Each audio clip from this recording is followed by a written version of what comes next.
भारत से दुश्मनी मोल लेकर ट्रूडो को भले ही कुछ खालिस्तानियों के वोट मिलने का रास्ता खुल जाएगा, लेकिन भारत जैसी दुनिया की उभरती शक्ति तक पहुंचने का रास्ता बंद हो जाएगा। इसी से जुड़ा हमारा तीसरा सवाल है। हमारा सवाल है कि भारत से उलझने के पीछे ट्रूडो की क्या रणनीति है।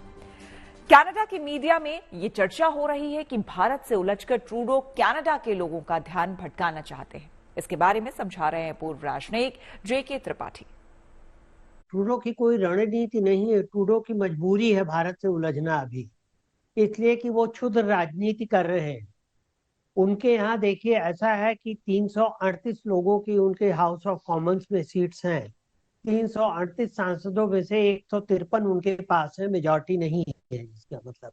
और मेजॉरिटी लेने के लिए उन्होंने एनडीपी न्यू डेमोक्रेटिक पार्टी जो कि अल्बर्टा और जगहों में स्थित है, जो कि खालिस्तानियों की पार्टी है, उसके 25 सांसद है, उनका समर्थन लेके ये सरकार लंगड़ी सरकार चल रही है।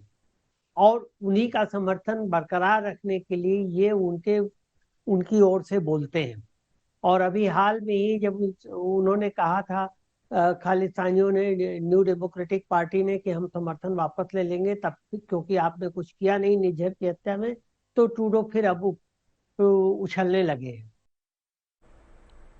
भारत और कनाडा के रिश्तों की जड़ में तो मट्ठा 80 के दशक में ही पड़ गया था, जब कनाडा ने खालिस्तानी आतंकियों को अपने यहां पनाह देना शुरू किया था।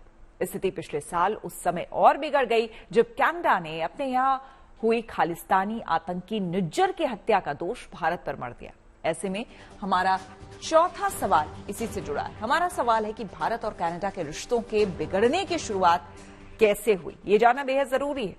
ट्रूडो सरकार ने बिना सबूतों के जब भारत पर आरोप लगाया तो भारत ने कनाडा को आईना दिखा दिया।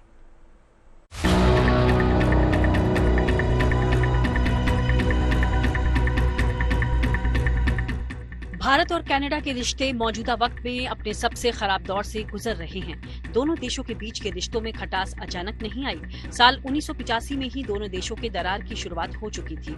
साल 1985 का किस्सा बताएंगे, लेकिन उससे पहले ताजा विवाद की वजह बताते हैं, जिसने दोनों देशों के बीच की खाई को चौड़ा कर दिया।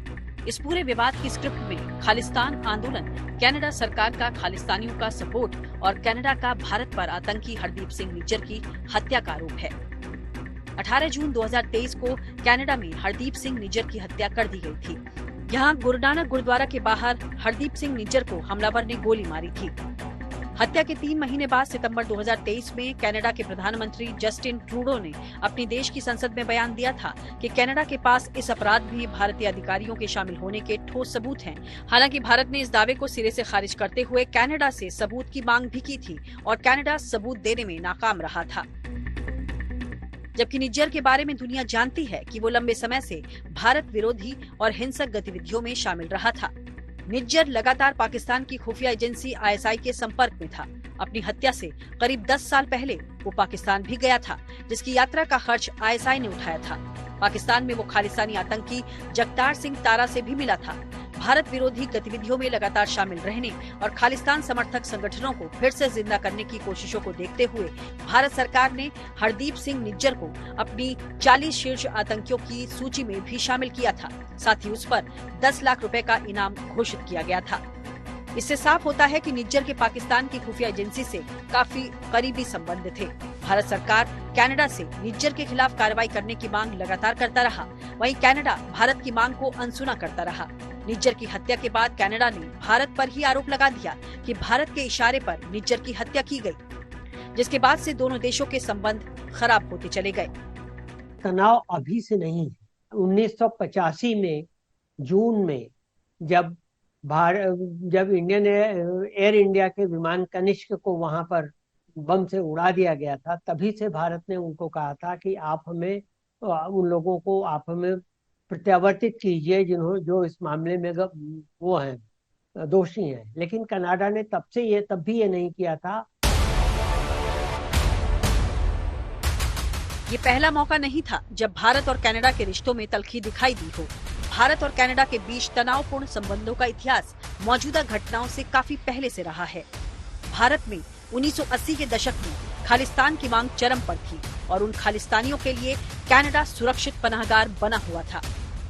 कनाडा की धरती पर बैठकर खालिस्तानी आतंकी भारत के खिलाफ साजिशें रचते रहते थे और जब भारत की सरकार कनाडा की सरकार से उन खालिस्तानियों के खिलाफ एक्शन लेने का अनुरोध करती थी तो तत्कालीन सरकार अभिव्यक्ति की आजादी का हवाला देकर उनके खिलाफ कार्रवाई करने से परहेज करती रही। यहाँ ये बताना जरूरी है कि उस समय जस्टिन ट्रूडो के पिता पियरे ट्रूडो ने भी वही किया था जो अभी जूनियर ट्रूडो कर रहे हैं। शुरू दिन से पहले इसके बाप ने भी यही किया था ट्रूडो के, और ये भी वही कर रहा है। उसने भी जब खालिस्तानी थे वहां पर उनको खुली छुट्टी दे दी थी। जब भारत मांगता था कि भाई ये जो दहशतगर्द हैं वहां पर इनको आप एक्स्ट्राडाइट करो, तो उसने वो भी नहीं माना था। भारत अभी भी कनाडा के खालिस्तानी आतंकियों पर कार्रवाई करने को कहता रहा है। यहाँ तक कि G20 शिखर सम्मेलन में हिस्सा लेने जब जस्टिन ट्रूडो भारत आए तब भी प्रधानमंत्री नरेंद्र मोदी ने उनके साथ खालिस्तान का मुद्दा उठाया था, लेकिन ट्रूडो सरकार ने उनके खिलाफ कार्रवाई करने की बजाय भारत के साथ अपने संबंधों को ही दांव पर लगा दिया। Bureau report, good news today.